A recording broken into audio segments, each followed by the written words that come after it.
Saya khawatir dia pada saat sekolah hukumnya itu cuma sampai assalamualaikum pulang deh. 2 hari sebelumnya rilis, mamaku meninggal karena cancer. Sengaja saya minta maaf gitu karena saya manusia yang nggak luput dari kesalahan. Selama ini kan permasalahan mereka itu adalah uang kalau sudah dikasih ke Agus, ya sudah, Agus mau pakai apa aja suka-suka. Artinya dengan adanya polling ini mematahkan omongan itu. Untuk pencakokan mata, untuk operasi kelopak, syarafnya diperbaiki, dan strukturnya dibenerin juga gitu. Itu udah sangat cukup. Ketika saya dari awal membantu orang, saya akan bilang, saya sudah menyerahkan hidup saya, mati saya, dan saya akan mewakafkan hidup saya sampai kapanpun untuk membantu orang-orang yang membutuhkan. Yuk kita kawal kasus ini, kita dampingi PNOV sampai semuanya selesai dan baik-baik saja.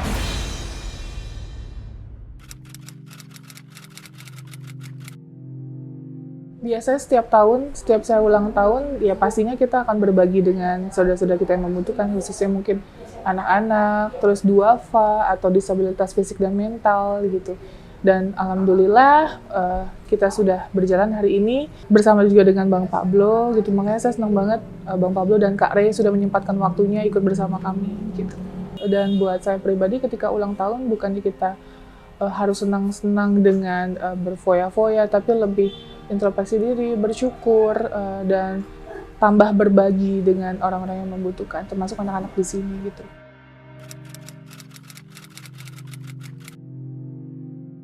Oke, jadi sedikit cerita, mamaku itu 2 hari sebelum jadi pramugari, dulu kan kita asrama 3,5 bulan ya, 2 hari sebelumnya rilis, mamaku meninggal karena cancer.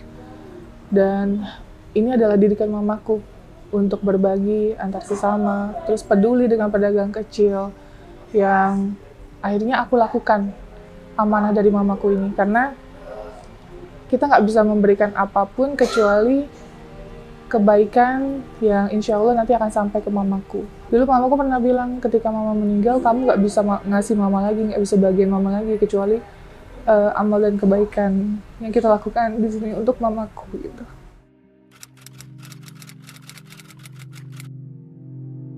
Hal yang paling menyentuh mungkin semuanya menyentuh, tapi mungkin kalau aku lebih kena itu ke orang tua. Lansia, apalagi yang lansia dibuang sama anaknya, itu aku udah banyak banget ngalami. Lansia yang ditelantarkan oleh keluarganya, itu biasa kita akan fight untuk membawa ke suatu tempat yang jauh lebih layak, seperti itu. Karena aku tahu gimana rasa kehilangan ibu, sedangkan ini ada ibu mungkin yang ditelantarkan mungkin sama anaknya. Aku pernah ngalamin beberapa kali yang seperti itu. Anaknya nggak ada yang peduli, ibunya ditaruh di tempat yang nggak layak, kayak kandang seperti itu ada di YouTube-ku. Dipaksa harus kuat ketika kita melihat seperti itu. Karena gimana pun kita harus berusaha untuk memberikan kekuatan untuk orang tua tersebut agar dia bisa bersyukur, agar dia bisa menganggap aku seperti anaknya dan tidak ada kehilangan kasih sayang pun. Orang yang kita bantu itu selama ini belum pernah ada penolakan, tapi mungkin orang-orang yang di sekelilingnya yang biasanya menolak, yang mungkin karena malu, atau mungkin merasa tidak terima, mungkin nanti takut viral, seperti apa. Ini adalah perjalanan hidup ya, jadi yang namanya perjalanan hidup nggak akan mungkin berjalan dengan mulus. Itu pasti akan ada sesuatu hal yang ngebuat kita sakit, ngebuat kita kecewa, ngebuat kita sedih, dan hal itu sangat wajar. Gimana kita menyikapinya? Apakah kita akan kuat dengan hal seperti ini? Akankah kita akan tetap stay dengan passion kita, yaitu membantu orang? Dan insya Allah yang saya lakukan dan janji saya, ketika saya dari awal membantu orang, saya akan bilang, saya sudah menyerahkan hidup saya, mati saya, dan saya akan mewakafkan hidup saya sampai kapanpun untuk membantu orang-orang yang membutuhkan. Hal yang menurut kita baik, ya belum tentu hasilnya baik juga gitu. Ya begitu juga soal yang kita jalani sekarang ini, seperti itu. Aku sedih karena uang donasinya dikemana-manain sih, gitu, karena ini adalah amanah ya dari para donatur. Dari awal saya sudah berjuang mati-matian, sampai saya bersurat ke Dinas Sosial, terus ke Kementerian Kesehatan, pokoknya saya bersurat kemana-mana terkait Mas Agus agar mendapatkan fasilitas yang sangat baik dikarenakan kondisinya urgent gitu. Makanya pada saat saya pertama kali open donasi, itu saya mendapatkan 2 hari 35 juta. 2 hari ya, itu udah kita serahkan langsung ke Mas Agus. Saya berpikir apakah pengobatan ini cukup, uangnya cukup untuk pengobatan? Tidak. Akhirnya saya berjuang lagi untuk minta bantuan ke Bank Densu, ke yang lainnya. Nah kebetulan Bank Densu paling responsif, cepat merespon saya untuk menangani Mas Agus. Qadarullah dibantu sama Bank Densu, di-up, dan harapan saya nih 1,5 miliar kurang lebih ya, itu untuk pengobatannya sudah sangat cukup untuk pencakokan mata, untuk operasi kelopak, syarafnya diperbaiki, dan strukturnya dibenerin juga gitu. Itu udah sangat cukup. Tapi kenapa tidak ada komunikasi, terus tidak ada, mungkin kalau orang nggak tahu pasti akan menanyakan gitu. Nah ini kita sama sekali nggak ditanyakan setelah donasinya itu besar. Jadi lebih ke sedih, bukan ke kecewa sih. Lebih sedih, sangat disayangkan. Saya berjuang untuk Mas Agus, tapi hasilnya tidak dimaksimalkan untuk pengobatan. Sedangkan akad pertama dan open donasi pertama kita bilang sama donatur, ini untuk pengobatan, bukan untuk yang lain-lainnya. Berarti pertanggungjawaban moral ya? Betul, pertanggungjawaban moral dan juga nama baik yayasan kami. Bagaimana dengan pelaporan polisi? Udah membantu, malah dilaporin. Kalau itu kan hak masing-masing ya. Kalau emang dia ingin melaporkan silakan, dan saya pun tidak merasa kesal atau kecewa sama beliau karena melaporkan kami, itu hak masing-masing individual. Kejadian ini membuat Kanafi mundur dan kapok nggak? Enggak sama sekali. Kita akan tetap maju sampai kapanpun, tidak akan pernah mundur satu langkah pun. Bagaimana Kanafi mensortir supaya tidak ada Agus-Agus yang lain? Nah, untuk mensortirnya mungkin kita akan lebih sistem dokumennya mungkin akan lebih kita perketat lagi, terus akan mungkin lebih kita perkuat lagi dari sistem dokumen. Jadi biar seolah-olah tidak ada nanti yang merasa tidak mengakui bahwa dia minta open donasi gitu, atau nanti seolah-olah lagi dia tidak pernah meminta, padahal kan itu jelas sebaliknya. Itu sih. Ya, jadi seumur hidup saya, selama saya menjadi seorang advokat, punya banyak klien, baru kali ini ada klien yang benar-benar bisa menyentuh hati kita sebagai seorang advokat. Di mana ada seseorang yang memang punya perasaan, punya hati untuk menjalankan satu misi kemanusiaan yang benar-benar nggak ada hentinya. Artinya sudah dilaporkan, dijolimi, dikhianatin sedemikian rupa, tapi tetap saja masih tegar berbuat kebaikan untuk orang tersebut begitu. Dulu gue pernah ngomong bahwasannya kita tuh pada saat itu wawancara di Cumi-Cumi juga kan, gue bilang kalau kita bantu orang 1 kali, orang akan terima kasih sama kita. Pada saat kita bantu orang 2 kali, orang akan nyaman dengan bantuan kita. Bantu 3 kali ke orang tersebut, akhirnya orang tersebut akan merasa bahwa kita punya kewajiban untuk bantu dia. Dan seterusnya, pada saat kita berhenti untuk membantu dia, justru kita akan dianggap musuh. Nah, di sini Novi sudah mengalami itu gitu. Dia bantu orang berkali-kali, dan akhirnya pada saat dia melakukan apa yang menjadi kewajibannya, melakukan pencegahan agar dana tersebut tidak diselewengkan, itu kan satu tindakan moral yang luar biasa gitu ya. Malah dimusuhin kan begitu. Inilah sebenarnya yang dari awal gue sampaikan, bahwa Novi sudah mengalami satu sisi yang sudah tidak memikirkan hal itu lagi, di mana dia menjalankan ini memang benar dari hati. Ketika dia melakukan open donasi, dia paham betul ada resiko di belakangnya. Mau orang ini tidak terima kasih kayak, mau orang ini musuhin dia kayak, mau orang ini nantinya malah justru mohon maaf kasar kayak sama dia sudah tidak peduli, dia harus terima resiko itu. Itu yang gua salut sama seorang Novi gitu ya, yang membuat akhirnya tergerak hati saya bersama dengan tim. Yuk kita kawal kasus ini, kita dampingi Teh Novi sampai semuanya selesai dan baik-baik saja begitu sih.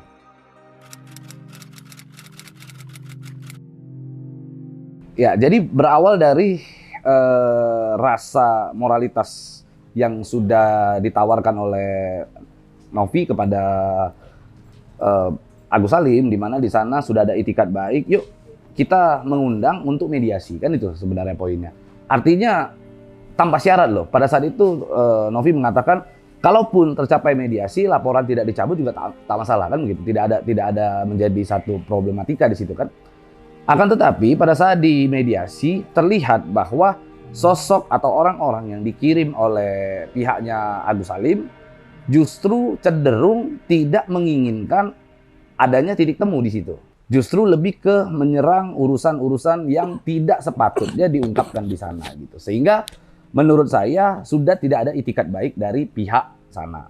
Akan tetapi kalau ini tetap kita berada di posisi yang perseteruan ini terus-menerus, maka tidak akan selesai-selesai. Ini masa sampai 10 tahun ke depan juga akan seperti ini terus nih. Ketemu cerita-cerita hal-hal yang tidak baik lagi gitu ya. Artinya nggak akan ada titik temu lah.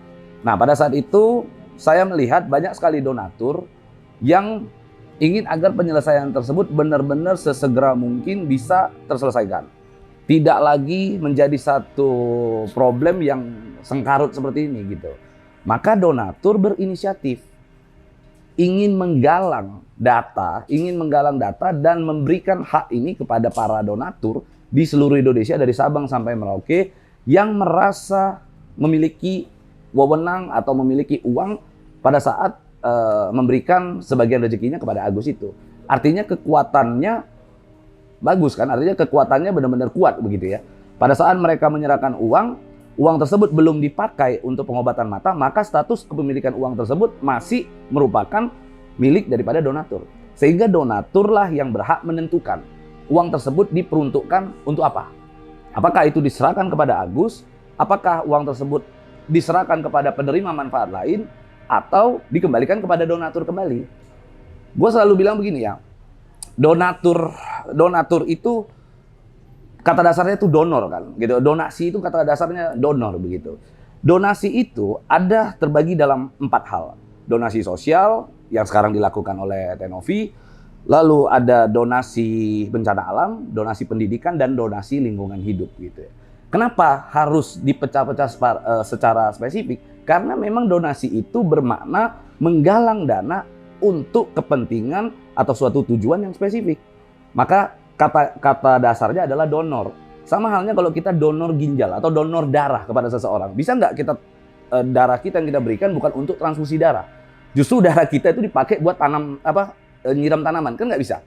Sama kalau kita ke mall-mall, donasi untuk hewan langka, harimau Sumatera misalnya atau apapun itu. Bisa nggak ternyata orang sudah kumpulkan dana itu, ujung-ujungnya uang donasi tersebut dipakai buat pendidikan? Juga tidak bisa. Jadi donasi harus spesifik. Gitu. Nah kalau pihak sana selalu bilang ini charity, itu juga adalah persepsi yang salah.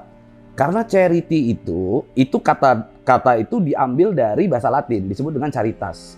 Caritas itu mempunyai makna kebajikan tertinggi di dalam Kristen. Nah, sehingga kata caritas itu hanya mengarah kepada satu kelompok, golongan tertentu. Akhirnya dulu di zaman Yunani dibuatlah kata pengganti untuk charity. Kata pengganti itu disebut dengan filantropi. Filantropi itu adalah cinta terhadap manusia, cinta kemanusiaan. Nah, artinya charity dengan filantropi ini punya makna yang sama. Akan tetapi peruntukannya yang berbeda. Berada di lingkupnya yang berbeda, kan begitu. Nah sekarang kalau kita bicara filantropi, kita senyum sama orang aja filantropi. Kita salamin orang aja itu filantropi. Kita elus-elus kepala seorang anak aja itu filantropi. Artinya kita cinta terhadap sesama manusia. Donasi masuk nggak di dalam golongan filantropi? Tentu masuk. Tapi bagiannya yang berbeda. Donasi untuk spesifik gitu. Jadi jangan asik bahas filantropi, asik bahas ini adalah amal. Kalau di dalam amal, kita nikah aja juga amal kok. Menjadi amal pahala buat kita kok. Itu poinnya sih.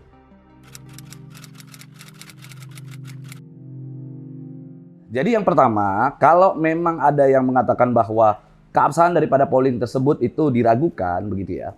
Polling tersebut jelas diawasi oleh Kemenkominfo. Di mana kita itu sudah terdaftar sebagai penyelenggara sistem elektronik. Jadi ada nomor tanda daftarnya itu. Itu sebagai bukti, sebagai bentuk bahwa kita diawasi oleh Kominfo. Teman-teman kalau mau ngecek tinggal scan barcode-nya keluar kok itu. Nanti langsung diarahkan ke database Kominfo begitu ya. Lalu ada orang juga yang mempermasalahkan ini kuasa kalau tidak ada materai tidak sah. Itu adalah orang-orang yang mungkin pada saat kuliah S1-nya itu cuma sampai kantin. Cuma sampai di kantin. Kenapa? Materai itu bukanlah bukti bahwa absahnya atau tidak suatu dokumen. Materai itu adalah pajak pembuatan dokumen. Artinya kekuatan hukum suatu dokumen tidak hilang meskipun ada atau tidaknya materai gitu loh. Jadi kalau ada orang yang mempermasalahkan itu, ya itu saya khawatir dia pada saat sekolah hukumnya itu cuma sampai assalamualaikum pulang dia.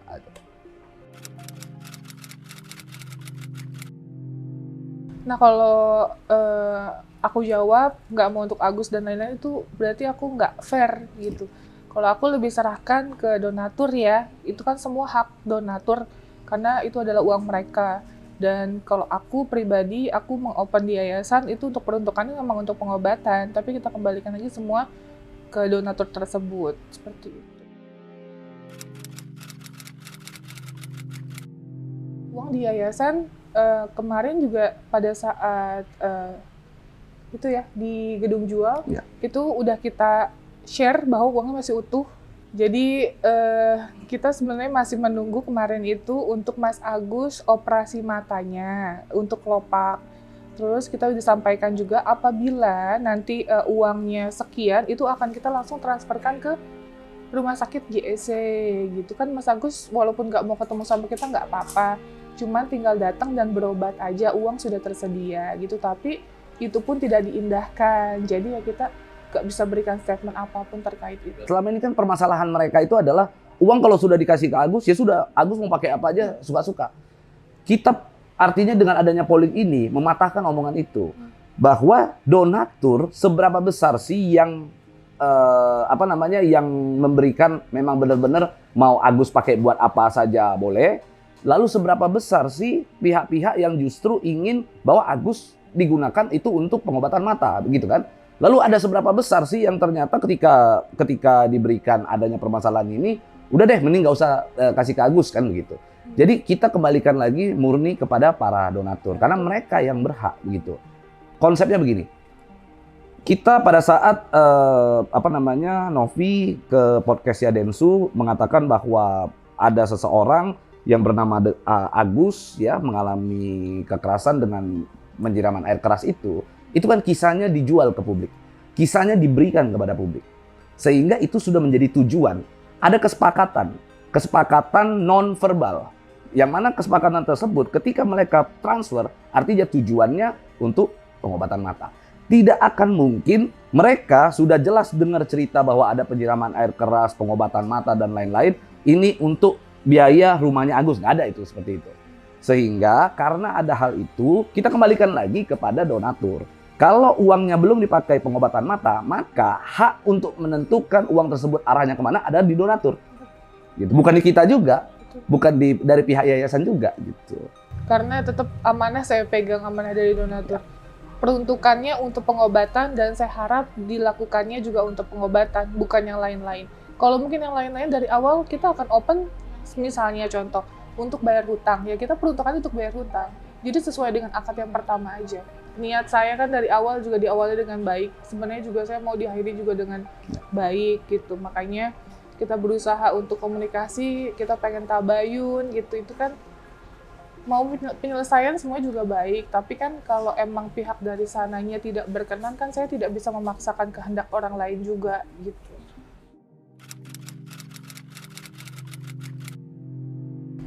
Untuk Mas Agus, saya sih pribadi selalu mengucapkan kata maaf ya apabila saya ada salah kata, mungkin yang saya tidak disengaja atau mungkin saya disengaja, saya minta maaf gitu karena saya manusia yang nggak luput dari kesalahan. Dan semoga sekali lagi Mas Agus bisa sehat-sehat, terus bisa menjalani pengobatan sesuai dengan alur yang Mas Agus mau gitu ya. Dan selebihnya semoga kita bisa bertemu di lain kesempatan dengan tabayun yang baik. Dan saya harap juga, ini kan niat saya baik ya, Mas Agus juga kalau bisa ya stop berkuar-kuar di media-media untuk menjelekkan saya karena saya tidak melakukan hal tersebut. Seperti itu aja. Ya, jadi pada prinsipnya saya ingin sampaikan begini, sangat disayangkan ketika awal pertama kali Agus menggunakan uang tersebut untuk keperluan di luar daripada pengobatan mata tidak diinformasikan. Intinya kan butuhnya ada transparansi di situ. Adanya kebutuhan untuk transparansi supaya nanti dari pihak Novi dan yayasan juga punya pertanggungjawaban kepada para donatur. Sebenarnya simpel sih. Kalau sejak awal, saya membayangkan nih, kalau sejak awal Agus sebelum menggunakan uang tersebut dikatakan untuk bayar rumah lah, untuk belanja dan lain-lain. Seandainya Agus pada saat itu sebelum menggunakan menginformasikan saja. Artinya menyampaikan kepada Teh Novi, Teh kebetulan saya ini lagi butuh kasur, saya mau beli kasur misalnya. Atau Teh kebetulan saya kan sekarang tinggal di rumahnya Wawa kasihan begini-begini. Saya yakin ketika itu disampaikan, dan Teh Novi membuat datanya untuk nanti seandainya suatu saat ada diminta pertanggungjawabannya oleh donatur, saya kira nggak akan jadi masalah. Ini intinya adanya ketidaktransparansi. Saya ingin menyampaikan bahwa tujuan kita sekarang sama. Jadi sejak awal dari pihak Agus dengan Teh Novi punya tujuan yang sama. Intinya pengobatan mata, pengobatan fisik terhadap Agus. Kalau tujuan sudah sama, tinggal dibuat mekanisme yang baik. Nah, mekanisme itu sudah juga kita tawarkan kepada Agus yang sangat-sangat fair. Di mana kalau memang opsi pertama, uang tersebut tetap di yayasan, dari pihak Agus boleh ikut mengawasi, boleh ikut dalam transparansi penggunaan uang tersebut dan pengelolaan uang tersebut, itu diperbolehkan.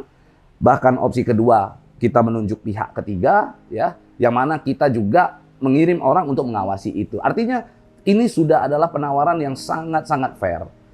Intinya pesan saya kepada Agus, pesan saya juga kepada sekaligus kuasa hukum daripada Agus. Di sini kita bukan bicara menang atau kalah. Di sini kita bukan bicara tentang sebuah permusuhan yang mana butuh sebuah pengakuan, wah gua ini pengacara hebat, gua ini adalah orang yang menang. Kita nggak butuh itu. Intinya dalam hal ini, kami sepakat ya, Teh, kita sepakat dengan seluruh tim kuasa hukum bahwa kalau dengan menyanjung-nyanjung kuasa hukum daripada Agus, menyanjung-nyanjung, oh pokoknya kuasa hukum Agus paling hebat deh. Lalu kita harus merendahkan hati kita serendah-rendahnya untuk pengobatan Agus. Dengan dua mekanisme yang kita buat, kami lakukan. Intinya kami tidak pernah mengedepankan egosentris kita. Kita siap untuk merendahkan hati kami serendah-rendahnya, asal pengobatan Agus bisa segera dilakukan. Itu sih poinnya.